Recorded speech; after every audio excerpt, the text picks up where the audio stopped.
नमस्कार दोस्तों, हाजिर हूँ मैं अपना यूट्यूब चैनल एस्ट्रोलॉजी आकाश दीक्षित में आप सभी का स्वागत करता हूँ। मेरा आज का विषय राहु देव के 12 भावों में फल एवं उपाय। चलिए वीडियो को हम शुरुआत करते हैं। सबसे पहले ओम गणेशाय नमः, ओम रामाय नमः, ओम ब्रह्म बृहस्पतये नमः, ओम नारायणाय नमः।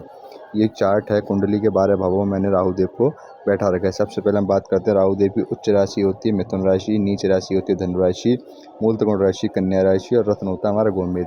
राहु और केतु के बारे में कोई भी ज्योतिषाचार्य आपको सटीक फल नहीं दे सकता, क्योंकि ये एक छाया ग्रह हैं। ये जिस राशि में बैठेंगे उस राशि के राशिपति का स्वरूप धारण कर लेते हैं, उसी के राशिपति के ही साथ ही ये लोग कार्य करते हैं। चलिए सबसे पहले बात करते हैं लगन में अगर राहु देवता हो तो क्या होगा।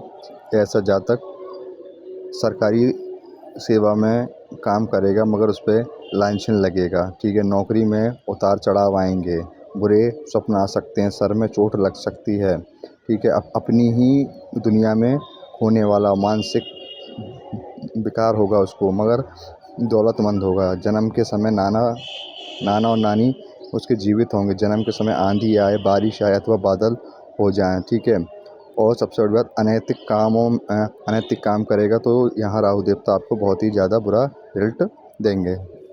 अब बात करते हैं खाना नंबर 2 में राहु देवता। यहाँ अधिकारी हो सकता है, प्रबंधक हो सकता है, संपन्न धनी परंतु कंजूस होगा।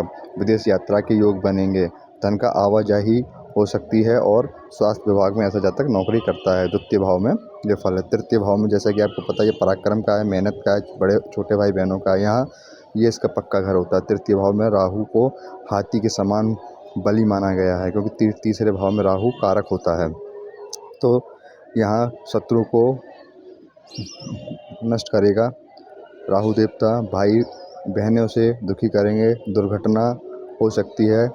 धन दौलत मान सम्मान पद प्रतिष्ठा का मालिक होता है। तीसरे भाव में राहु नेम फेम सब कुछ देता है।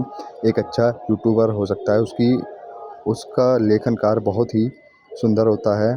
प्रेम संबंध होते हैं, आयु का मालिक होता है, यात्रा होती रहती है और विदेश यात्रा के भी योग बनते रहते हैं। अब चौथे भाव में राहु देवता का फल पैतृक संपत्ति मिलेगी, कम मिलेगी, माँ के स्वास्थ्य में गड़बड़ होगी और माँ से थोड़ी अनबन रहेगी, घर में काए कलेश का माहौल रहेगा। परंतु बुद्धिमान होगा, अगर वो उच्च शिक्षा लेना चाहेगा तो कुछ गड़बड़ हो सकती है, माता से दुखी होगा, असंतुष्ट होगा और घर का सुख कम मिलेगा। अब पंचम भाव में राहु देवता, औलाद में विलम्ब हो सकता है। पहली लड़की हो, बड़ा भाई संपन्न हो, अच्छी हालत हो, भाग्यशाली हो, गर्भपात हो सकता है। लड़का होने के उपरांत बाबा का बुरा हाल हो, पेट में कष्ट हो सकता है, अस्पताल यात्रा हो सकता है। प्रेम संबंध बनाएगा तो उसको धोखा ही मिलेगा। छठे भाव में जैसे कि आप सभी को पता है छठे भाव में राहु देव कारक होते हैं। छठे भाव में दिमागी ताकत बढ़िया हो, लोगों के घर आम जाने का कारण बुरा स्वास्थ्य क्षीण ही रहे, ठीक है। यहाँ शत्रुओं का नाश करने वाला, सरकारी सेवा में सफलता पाने वाला, राजनीति में सफलता पाने वाला, शत्रुओं पे विजयी प्राप्त करने वाला। छठे घर में राहु देवता का ये फल। अब सप्तम भाव में राहु देव तो क्या रिजल्ट देंगे। शादी, अगर ये सातवां घर हमारा होता है पार्टनर का, व्यवसाय का, अगर वो अकेला व्यवसाय करेगा तो उसको अच्छे रिजल्ट देखने को मिलेंगे, मगर किसी के साथ पार्टनरशिप में करेगा तो धोखा खाएगा। शादी में डिले हो सकता है, कई बार 2 विवाह का योग भी बना देते हैं। अगर इस राहु देवता पर मंगल की दृष्टि हो गई या शनि की दृष्टि हो गई तो और ये 7वें भाव को खराब कर देंगे, ठीक है। अब अष्टम भाव में राहु देवता अचानक दुर्घटना दे सकते हैं, ठीक है। दिमाग की हालत आपकी खराब हो सकती है, नुकसान हो सकता है, बातूनी हो सकता है, गुप्त अंगों में दिक्कत हो सकती है, मगर ऐसा जातक तंत्र मंत्र में बहुत ही रुचि लेने वाला होता है। नवम भाव में धर्म कर्म से दूर होगा, पिता की आज्ञा को नहीं मानेगा, ठीक है। लंबी यात्राएं होंगी, विदेश यात्रा का योग बनेगा, संतान होगी तो विलम्ब से होगी और एक अच्छा डॉक्टर हो सकता है। अब दसम भाव में राहु का फल, किस्मत में उतार चढ़ाव, अच्छा अचानक उन्नति, अचानक अवनति, ठीक है।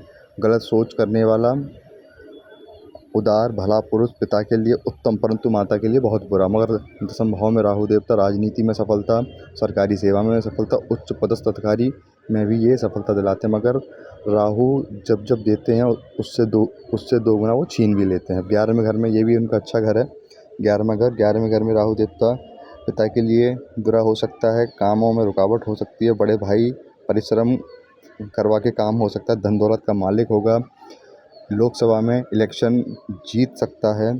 ठीक है, अगर कर्जा लेगा तो यहाँ राहु देवता आपको ख़राब रिजल्ट देखने को मिलेंगे। एक बड़ा अधिकारी हो सकता है, एक इंडस्ट्रियलिस्ट हो सकता है और आपकी आय को पूरा कर सकता है। अब 12वें घर में राहु देवता हो तो क्या रिजल्ट मिलेगा? जन्म के समय पिता को बड़ा खर्चा आ सकता है। जीवन में घरेलू कार्यों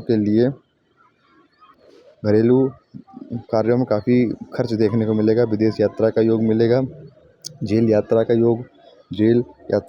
योग मिलेगा। गुप्त संबंध रहेंगे, बुरे काम करेगा, शराब सिगरेट जो है पर स्त्री गमन, तो यहाँ पे राहु देवता आपको बहुत ही ख़राब रिजल्ट देखने को मिलेंगे। आज का हमारा यही विषय था कि 12 भावों में राहु देवता के फल और उपाय मैंने लिखे नहीं है, मैं आपको बता देता हूँ। राहु देवता का उपाय है, आप एक अच्छे ज्योतिषाचार्य से अपनी कुंडली का एनालिसिस करा के गोमेद पहने। गोमेद नहीं पहनते हैं तो जो है शीशे के 18 टुकड़े करके बुधवार वाले दिन नीले कपड़े में और 18 एक के सिक्के को आप शनिदेव के मंदिर में रखाएं। इससे आपको राहु देवता के लिए शांति मिलेगी। मछली का भी आप उपाय कर सकते हैं। 1.25 किलो मछली आप अपने सर से उतार कर और एक किसी तालाब में उसको छुड़वा दीजिए। बादाम का भी उपाय कर सकते हैं। 18 बादाम अपने सर से उतार कर आप किसी बहते पानी में प्रवाहित कर दीजिए। धन्यवाद।